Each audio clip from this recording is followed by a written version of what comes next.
د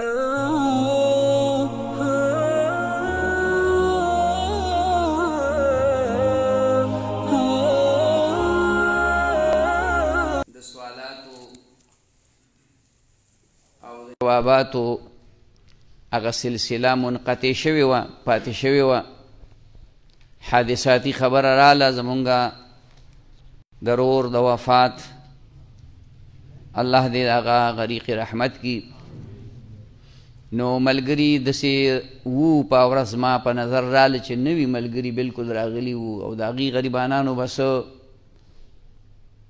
ضروریاتو، څه سوالات به وو، څه بل څه خبره به وه. هغه ټول نیمګړې پاتې شوه، خو د الله د طرف نه وه، نو زمونږ پکې څه قصد او اختیار نه و. به هر حال دا یو ملګري لیکلی دي،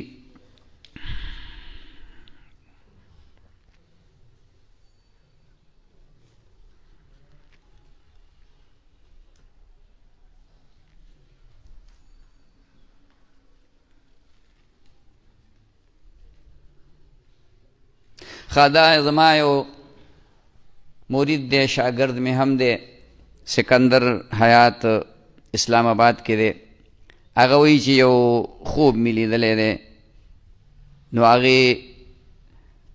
تعبیر د دې خوب یې دا دی چې دا کوم مار دریدلی دی، خلک په قطار کې ولاړ دی، زم په قطار کې ولاړ یم. دا مار د یو ځای نه بل ځای ته، دا د شیطان حمله ده، دا مار د شیطان حمله ده، د شیطان وسوسه ده. الله پاک د دې مجلس سره د نسبت او د ذکر په برکت الله پاک تعالی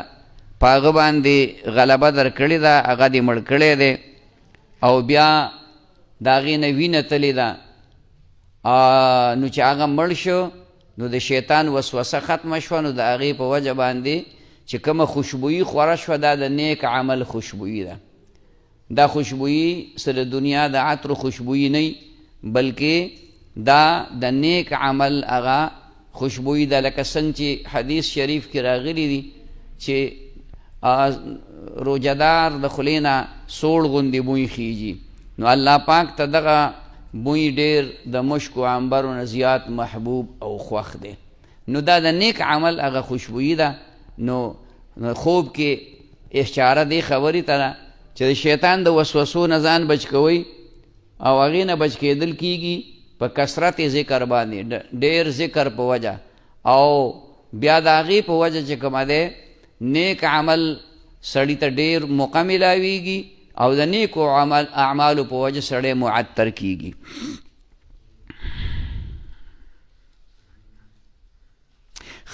دا ملګري تپوس کوي د سړي په زړه کې د نفاق بیماري وي، نو د نفاق خو بل چاته پته نه لګي، په خپله هغه سړي ته پته لګي. دله پکار دي چې دی لا حول ولا قوة الا بالله العلي العظیم، دا ډېر وی اعوذ بالله من الشیطان الرجیم، لا حول ولا قوة الا بالله العلي العظیم، سار ماښام 100 پیرې وی. دا انشاءالله خدای پاک به دغه بیماری نه بچ کړي. دا وایي چې وظایفو د اجازت ورکولو څه مطلب وي چې دا څومره وظیفې چې زمونږ عالمانو مونږ ته ښودلي دي،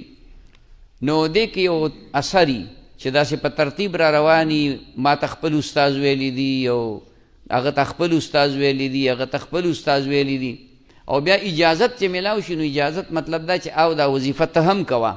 او ته بل ته هم وایه. نو دې کې هغه خیر او برکت، هغه تسلسل را رواني. نور خو که د قرآن یو آیت دی ته داسې ویم به ثواب میلاویږي او فایده به کوي، خو په دې اجازت باندې چې کوم دی هغه فایدې لږه غوندې سیوا شي.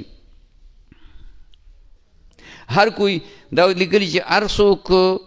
هر چاته وظیفه ورکولی شي نه، پکار ده چې د عالم نه تپوس وکړي. ممکن د ډېرې وظیفې داسې وي چې هغه وایي ما اورېدلي دي، نو هغه اورېدلي پته نه لګي چې د عالم نه اورېدلي که نه دي اورېدلي. ښه مستند عالم نه چې خبره واورېده، هغه درته وي چې دا عمل داسې کوه، نو په هغې باندې عمل کوه. داسې هر سنائی بات په هغې باندې عمل کول نه دي پکار. ښه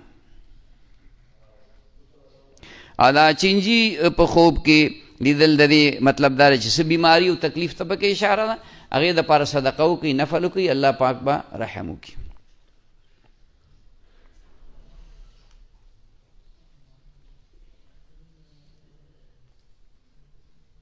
دا ملګري لیکلي مانځه کې د وړو صورتونو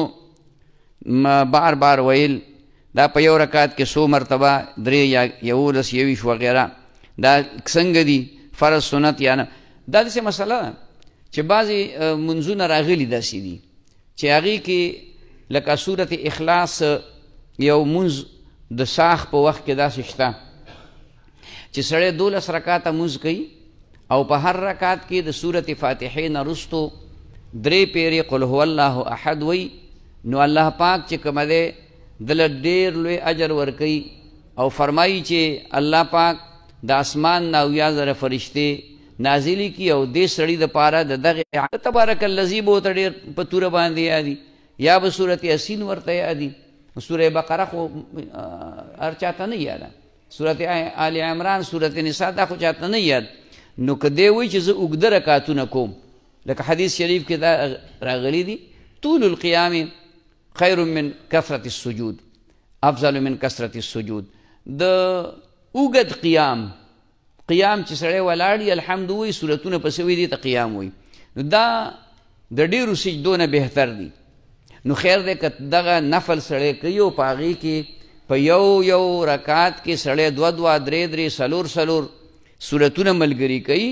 او وایي خیر دی کېږي او یا څه خاصه اجازه یو عالم چاته ورکړي چې یاره دا داسې کوه دې کې خیر او فایده شته دی نو ټیک ده جایز دی څه نقصان پکې نشته البته فرضو کې دا ده چې فرضو کې امامتۍ کې دا ضروري خبره ده چې دې کې به مونځ سړی د دې ټول قوم په حالاتو ته به ګوري لکه په دې قوم کې بیمارانی بوډاګانی ضعیفانی مسافر وي او تاسو چې کومه دی د ماسپښین په مانځه کې صورت بقره شروع کړې ده نو خو چې کومه دی نو غریبانان په ضرورت وي رواني تاسو ته مخکې یو مزاح په طور یو خبره هم کړې وه چې موږ حقانیه کې سبق وی حضرت مفتی صاحب نور الله مرقده هغه قنوت نازله وي د سار په مانځه کې د سار په مانځه کې قنوت نازله چې کله څه آفت مسلمانانو باندې راشي نو هغې کې قنوت نازله د سار مانځه کې د دویم رکعت کې رکوع نه سړی پاسي د قومې په صورت کې دغه وخت کې هغه قنوت نازله نو هغه مفتی صاحب ته څه پته وه چې نو هغه د اجتماع د ریونډ ختمه شوې وه خلک راغلي و مانځه ته ودرېدل چېر دا خو غټه مدرسه ده او غټ دارالعلوم دی او جومات هم غټ دی انتظام د اوبو هر څه پکې شته نو هلته مانځه ته ودرېدل اوس چې هغه مفتی صاحب خو هغه ګوټ کې محراب کې ولاړ دی هغه چې د رکوع نه پاسېدلی دی هغه قنوت نازله شروع کړي دي دا سړي دا چې کوم تبلیغي حضرات ریونډ نه راغلي وو ته یو ساعت ولاړ چې خدای تا سړي خو څه بل څه شروع کړو دا مونځ خو یې څه بله نخره ته جوړه کړله نو موږ ته پخپله واورېدل هلکه وایي دا شیعهګان دي ځئ چې زو بل ځای کې به مونځ وکړو خیال کې اوس تا پسې به مسافر ولاړ دی هغه غریب جنازې له روان دی هغه ته څه عذر دی بیمار به د پسې ولاړي او ته زبرګي دې شروع کړې ده په فرض او مانځه کې روره لګیا نه زبرګي وکړه خو الله ته پېشمني پاس او بیا ورته سر په سجده کېده که نه ورته ودرېږه بیا مخ کته کېږه که نه نو په فرضو کې نه دي په کار سنتو نفلو کې وغیره دا تکرار کولی شي ښه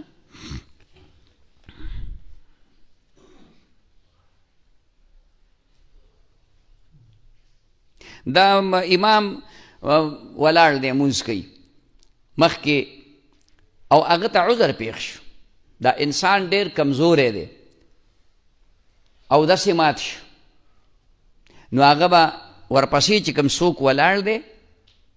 هغه به د مټه ونیسي مخکې به یې کړي دی به لاړ شي اودس به وکړي را به شي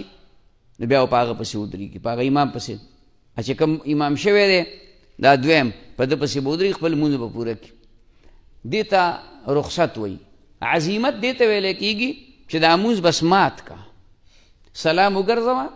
مونځ مات کا هلکه ما ته عذر دی دې ته ضرورت نشته دی چې څه عذر دی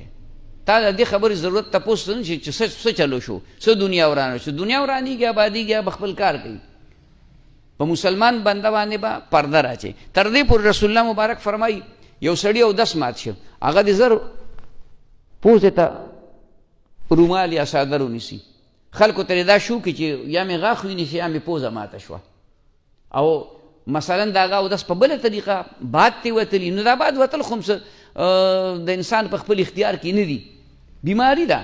یو قسم عذر دی. خو شریعت د دې خیال ساتلی چې څادر رومال باندې خوله پټه کا او خلکو ته دا شو که چې زما پوزه ماته شوه، زر در لاړ شه اودس وکړه، بیا راشه چې کوم دی نو ودرېږه. نو بهتره دا ده چې سړی مونځ مات کي، دغه مونځ ختم شو په دغه او سرې نوې بیا شروع کړي، دا بهتره ده.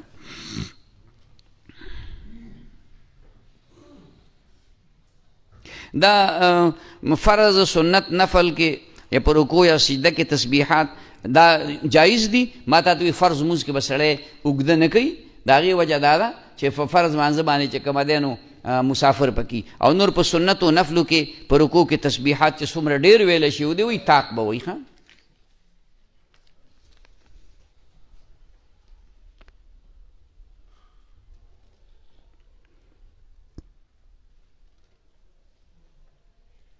ښه دا ملګري وو چې ما خوب کې داسې لیدلي چې پلار مې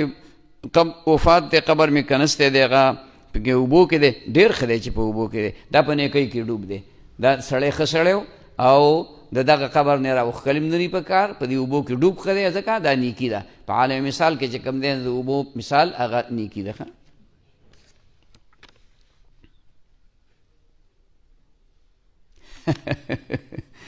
دا ملګري عجیبه، دا امام مهدي به کله راځي، دا د خروج د دجال نه، دا د ده او د حضرت عیسی علیه السلام راتلل به یو بل ته نږدې نږدې وي. ښه جي دا ملحمة الکبرا ارمیګډن دی، جنګ نوم دی، لکه یو غټ جنګ کېږي او اخره کې غټ جنګ به کېږي. نو د دې باره کې خو دا تفصیل موقع نه ده، خو بهرحال هغه جنګ یو خدا دی چې د عیسی علیه السلام او د یهودیانو وی چې عیسی علیه السلام ته الله د اسمان نه راکوز کي، نو یهودیان به ورته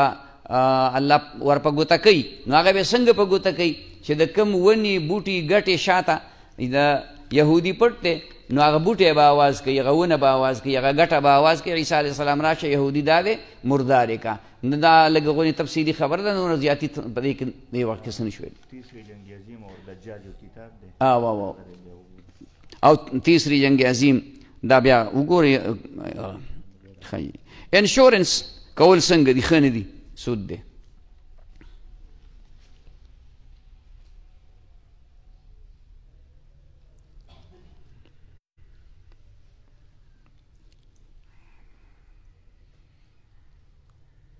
دا وایي چې قرآن او حدیثونو علاوه نورو کتابونو کې د الله او د الله د رسول نومونه راشي، دا سوځول څنګه؟ یاره ښه خبره نه ده،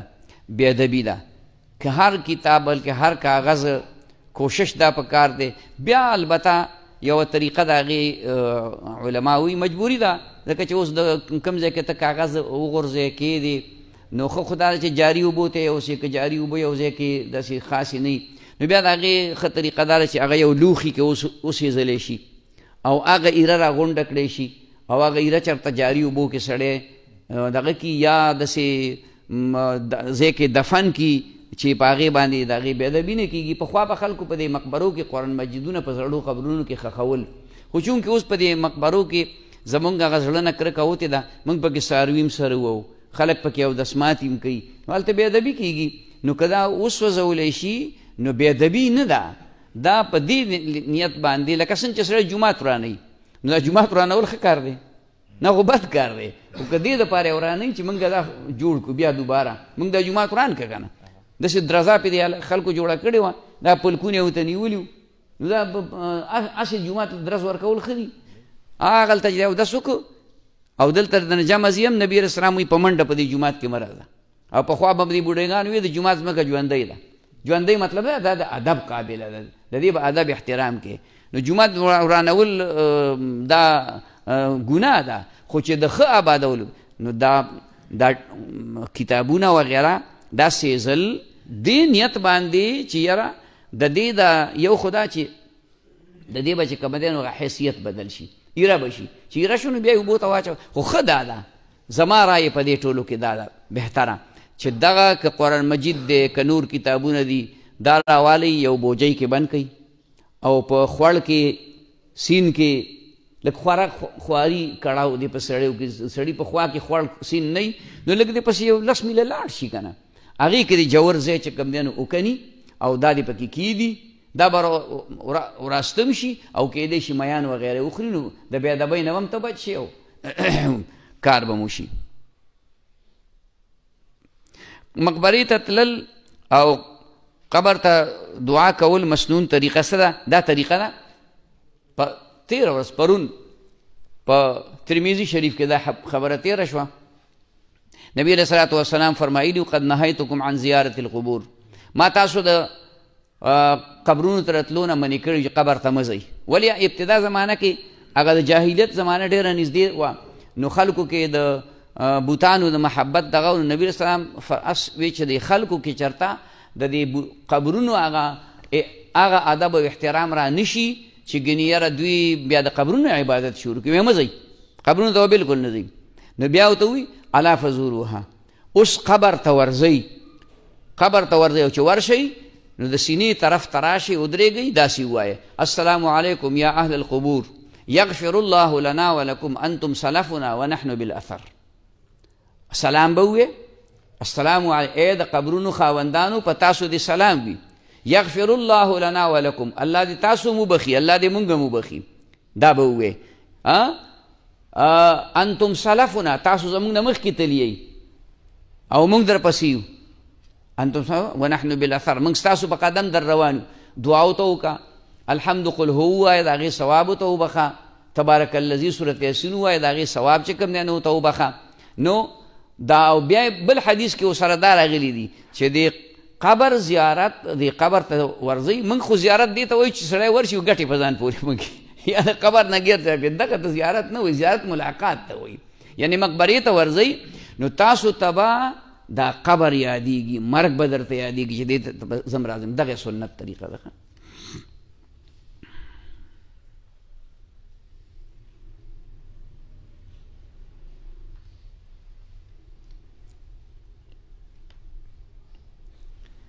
دا ملګری لیکي چې ما باندې بې بنیاده الزامات لګېدلي دي او زما عزت ته نقصان هغه رسولو کوشش کوي داسې وظیفه راته وښایه چې زما عزت چې کوم دی هغه به حال شي او دغه ظالمانو په دې بیمارۍ کې ډېر زیات خلک مبتلا دی چې په بل باندې د عزت هغه حالات نه پرزو کېږي د چا سپینې جامې وي دا وله خړول غواړي د چا عزت وي هغه عزت وله په بې عزتۍ کې بدلول غواړي دا لویه غټه بېدیني ده د دې دپاره دا کوشش کوه چې که دغه ظلم والا داسې وي چې هغه وی چې زه ترې محفوظ شمه نو دا د لا حول ولا قوة الا بالله د دې ختم کوه 1500 پیرې او مخکې وروستو ته سل پیرې درود شریف وایه روزانه کوه ماښام ماسخوتن کې یا پېشمني کې او د الله نه دعا غواړه چې خدایه د دې شرپسندو او د دې بدخواهانو د بدخواهۍ نه الله مونږ ته نجات نصیب کې او دا په دې دغه باندې راځي لحاظه که دا ملګری دلته کې وي نو هغه د وروستو میلاو شي او بله خاصه وظیفه هغه به ورته زه بیا ښیم په دې نیټ باندې هغه نشم ښودلی ښه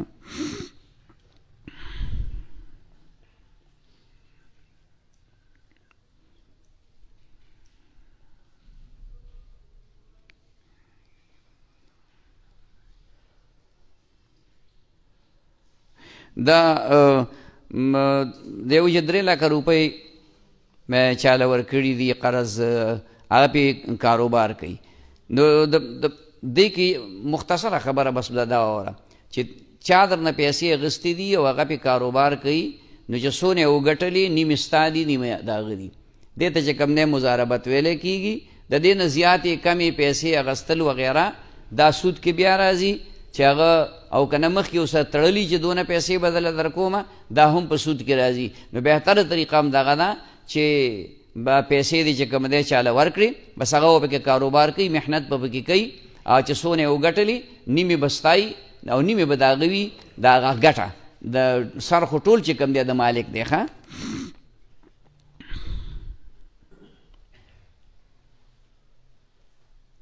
We struggle for the victory of Allah. ये जुमला एक कार पर लिखा हुआ था कि ये दूसरे गलत. We struggle for the victory of Allah. Allah the fatih da par koshish. Allah the fatih da par na the victory the din the जुमला रावस्तल बगैर دا الله د دین د فتح لپاره کوشش کوي د اسلام لپاره نو د دې په ځای باندې د الله ویل نه دي پکار داسې په ویل وی struggle for the victory of Islam داسې جمله به ټیکي الله د الله فتح الله طرف قرآن مجید کې راغلي چې حضرت عیسی علیه السلام خلکو ته من انصاری الی الله څوک به چې د زما امدادو کی پلار د الله کی نو قال الحواریون نحن انصار الله مونږ د الله امداد کوي دلته علما وي مونږ د الله د دین امداد کوونکیو د الله څوک امداد نه کوي د الله نه به امداد غواړي مونږ په دې هر مانځه کې په هر رکعت کې یا کنعبد و یا کنستعين وایو خاصتان د الله نه به امداد غواړي نو په کار دا چې دا جمله دا کم سنټنس د انګلیش لیکلې وی struggle for the victory of Islam دا به بهتري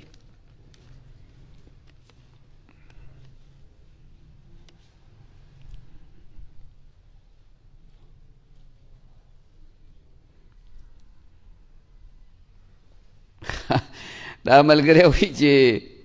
زما چیلۍ ده او و بچي راوړي ماشاءالله ماشاءالله خوب خو یې پکې که په رښتیا یې و بچي راوړي خو هلکه دا خو سم بس یو کنډک شو نو خوب یې لیدلی دی چې زما یوه چیلۍ ده او و بچي راوړي دي مور راته وایي چې دوه بچي د دې نه د رشته دارو لپاره د چیلۍ ته نبي علیه السلام برکت ویلی دی خدای به کور ته ډېر لوی برکت راولي او ورسره دا ده چې دا برکت به الله پاک د ده په وجه باندې نورو رشته دارو ته هم ورسوي یو سړی راغی نبي علیه الصلاة والسلام ورته وی تاسو کره څو برکته دي نبي علیه الصلاة والسلام چې دا خبره ورته وکړه سړی وي زه خو پوه نه شوم چې څه مطلب څو چیلۍ دي که نه څو چیلۍ دي نه یې مونږ نشته دی نبي علیه الصلاة والسلام ورته وی چیلۍ وساته دې کې برکت دی د نبی علیه السلام په آخر وخت کې بیا چې کله د حالات ښه شو اول زمانه خو د غریبۍ وه بار بار تاسو اورېدلي چې کپړې پیزار دا به نه نو سل چیلۍ به وي سل چیلۍ چې کله به یوه چیلۍ لنګه شوه بچی به یې راوړو نو په هغه نورو کې به یې وچه وکړه هغه به یې حلاله کړه یوه ورځ مېلمانه راغلي چې مېلمانه راغلي وو نبي علیه السلام نو راغی دا مېلمنو ته یې وی چې هلکه چا دله سچې ډوډۍ کړي اوبه وی چې او جي په دې کې د نبی علیه السلام د چیلو سرونکی راغی چې راغی نو هغه سره د چیلۍ بچی په غېږ کې و وړوکی هغه مې کول اوازونه کول نو نبي علیه السلام ورته هلکه څه شی دي وی چې دا خو چیلۍ جي لنګه شوله وی ښه وی ځه په هغه نورو کې یو وګوره حلال یې کړه نو مېلمنو ته وایي چې تاسو ته یو خبره کومه دا چیلۍ تاسو له موږ نه حلالو زموږ دا طریقه ده چې سل چیلۍ وي خو چې یو بچی بل راوړي نو موږ ته یو حلال کړو واپس سل پاتې شي دې خبره باندې پوه شوئ نو چیلۍ په خوب کې لیدل برکت دی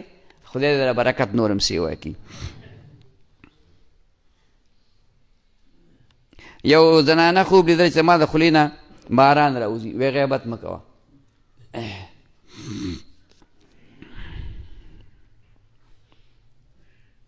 ښه خوب کې انډه لیدل ډېر ښه دي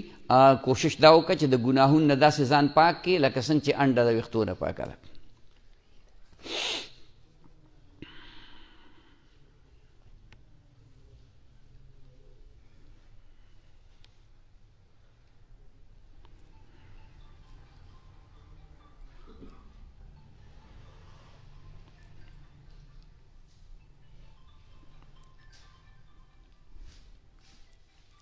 دا ملګری وایي ما خوب لیدلی چې زموږ کلي کې چینه ده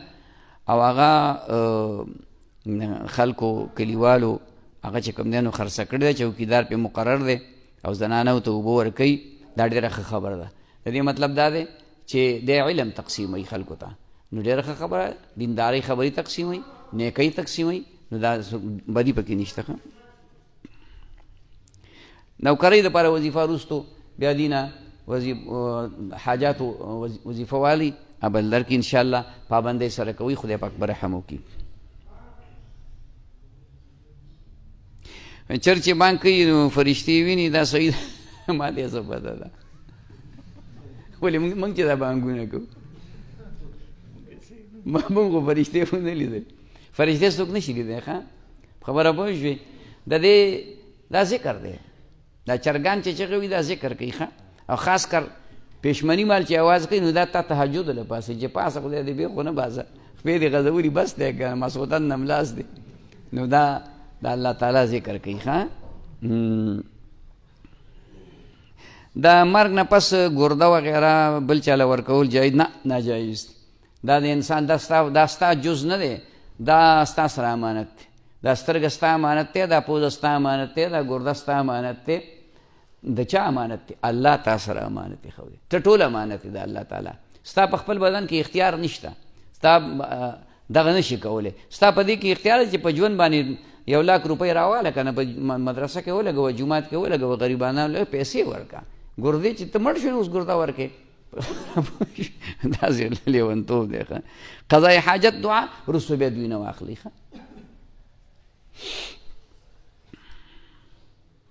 وسوسې ډېرې راځي او د هر چا ته راځي. اعوذ بالله من الشیطان الرجیم، لا حول ولا قوة الا بالله العلی العظیم. دا سار ماښام سلسل پیرې وای، انشاءالله وسوسې به نه راځي.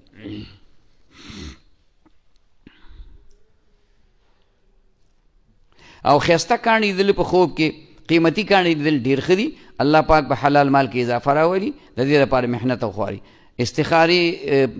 خواب، استخاري میں خواب دیکھنا شرط ہے. استخاره یو سړی وکړي، خوب لیدل ضروري نه دي. که خوب چا ولي خو ډېره ښه ده، تعبیر د عالم نه تپوس وکړي. که نه خوب یې ونه لیده او د ده هغه طرف ته میلان پیدا شه چې کوم کار د ده میلان ورته نه و، میلان په دوه کاره دي، دا حکم که دا حکم، چې خوب یې ولیده دې طرف ته میلان پیدا شه، بس دا پوره ده.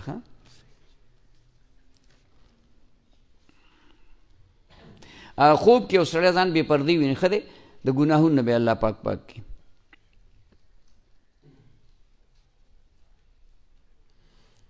دا ملګری وایي په اتحیاتو کې ګوته اوچتول څنګه دي؟ دا عمل چې عمل دی او صحیح او بالکل دا اشهد ان لا اله الا الله احادیثو کې د دې مختلفې طریقې راغلي دي. دا طریقه هم راغلي چې دا درې واړه ګوتې به جوختې کې، دا یو ګوته به داسې کې او اشهد ان لا اله الا الله داسې به وکړي. دا هم شته چې بغیر راغونډول نه هم دا یوه ګوته اوچته کې اشهد ان لا اله الا الله. بهتره طریقه چې عالمان موږ ته ښیي هغه دا ده چې حلقه به وکړي، دا دوه ګوتې دا به چې کوم دی جوختې کړي او دا دواړه ګوتې دا به حلقه کړي، دې ته حلقه ویلی کېږي. دا یعنې یو ځای به کړي. او اشهد ان لا اله الا الله دا سنت دي، په کار ده چې سړی کوي، پابندۍ سره په کار دي، د پیغمبر طریقه ده، د پیغمبر سنت دي. دا ما ته ټینشن بیماري ده او زړه ګبراهټ را باندې راځي، دعا راته وکړي الله پاک دې ټول ټینشن وغیره ختم کړه. ټینشن نن سبا هر چا ته جوړ دی، خدای پاک دې په موږ ټولو باندې رحم وکړي او هر مانځه پسې لا اله الا انت سبحانک انی کنت من الظالمین دا 11 پیرې وایه، انشاءالله خدای به رحم وکړي. دا والد صاحب فالج وهلی دی، دا دې دپاره داسې وکړي چې هغه هر مانځه په ټایم کې 11 پیرې سورت فاتحه باندې دموي، یا ول اوبه دم کوي هغه پیس کوي. خو هر مانځه په ټایم کې چې هغه که په خپله ویلی شي ښه ده، په خپله نه شي ویلی نو تاسو سورت فاتحه وایي، هغه پې دموئ.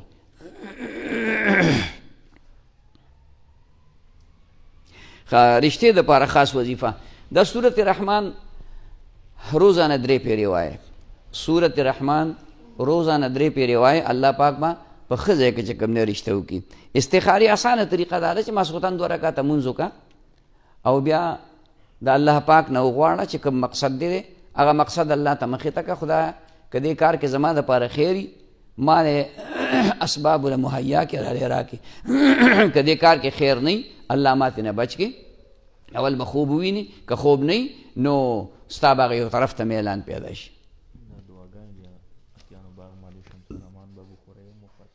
हाँ दालिक मेरा भाई बीमार है, इसके लिए दुआ की दरख्वास्त है। अल्लाह दी सेहत कामिला आजिला नसीब की। आदाबल मेरे लिए खुसूसी दुआ गुजारिश है, मेहरबानी करके महफिल में दुआ याद रखें। इंतहाई परेशानी की हालत में हुआ, अल्लाह दे टोलो परेशानी खत्म। दरूद शरीफ हुआ है।